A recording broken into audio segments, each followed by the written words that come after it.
রাষ্ট্র রাজনীতি এবং সরকারের সংস্কারের জন্য বাংলাদেশের পক্ষে রাজনৈতিক দলগুলোর সঙ্গে আলোচনা করে 2023 সালে বিএনপি 31 দফা সংস্কার কর্মসূচি ঘোষণা করেছিল।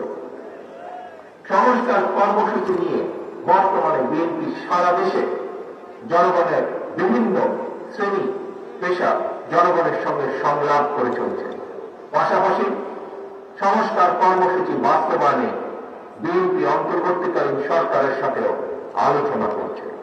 কারণ রাষ্ট্র রাজনীতির গুণগত পরিবর্তনের জন্য যেমন সংস্কার প্রয়োজন, একইভাবে জনগণের রাজনৈতিক ক্ষমতা নিশ্চিত করার জন্য, জনগণের ভোটের অধিকার প্রতিষ্ঠার জন্য প্রয়োজন নির্বাচন।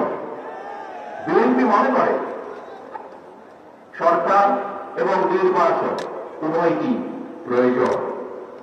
অন্তর্বর্তীকালীন সরকারের প্রতি আহ্বান, আপনারা একটু সতর্ক থাকবেন।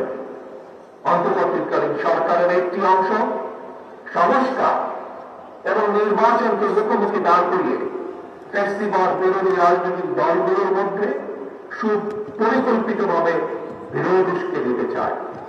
গণতান্ত্রিক জনগণের মানে এই ধরনের বিশ্বাস জন্ম দিতে শুরু করেছে। তাদের কাছে আমাদের আহ্বান, স্বল্প মেয়াদী এবং দীর্ঘমেয়াদী সংস্কার প্রস্তাবনা প্রণয়ন করুন। কোন রাজনৈতিক দলের আপত্তি নেই, তবে পাশাপাশি প্রয়োজনীয় সংস্কার সম্পন্ন করে আইন শৃঙ্খলা বাহিনী, বিচার বিভাগ এবং নির্বাচন কমিশনকে প্রস্তুত করুন। সুনির্দিষ্টভাবে আগামী জাতীয় নির্বাচনের রূপরেখা ঘোষণা করুন। অন্তর্বর্তীকালীন সরকারের কর্মপরিকল্পনায় পথনকশা গণতান্ত্রিক জনগণের সামনে সুস্পষ্ট থাকলে জনগণের সন্দেহ সংশয় কেটে যাবে।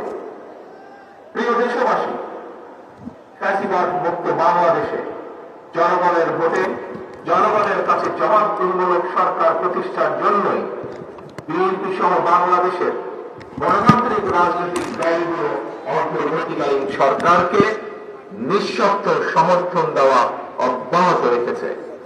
তবে গণতান্ত্রিক জনগণ মনে করে অন্তর্বর্তীকালীন সরকারের প্রতি অনির্দিষ্টকালের জন্য সমর্থন অব্যাহত রাখা যৌক্তিক নয়।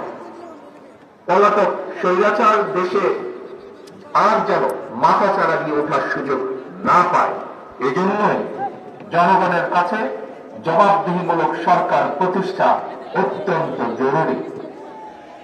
ফ্যাসিস্ট কিংবা স্বৈরাচার হওয়ার মন্ত্র দেশের সংবিধান কিংবা দেশের আইনে লেখা থাকে না, বরং সংবিধান বা আইন না মানার কারণে ফ্যাসিবাদের জন্ম হয়।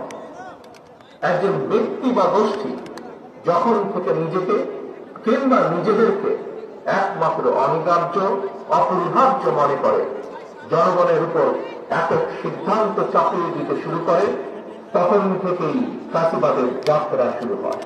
এবং এ কারণেই বলতে চায়, কোন ব্যক্তি অথবা গোষ্ঠীর মনে বিনামূল্যে ক্ষমতা নির্ধারিত করার সুপ্ত বাসনা, কোন আকাঙ্ক্ষা যেন রাষ্ট্র সরকারকে ফ্যাসিবাদের প্রতি প্রলুব্ধ করতে না পারে, সেজন্যই জনগণের প্রত্যক্ষ ভোটে নির্বাচিত জনপ্রতিনিধি, নির্বাচিত জাতীয় সংসদ এবং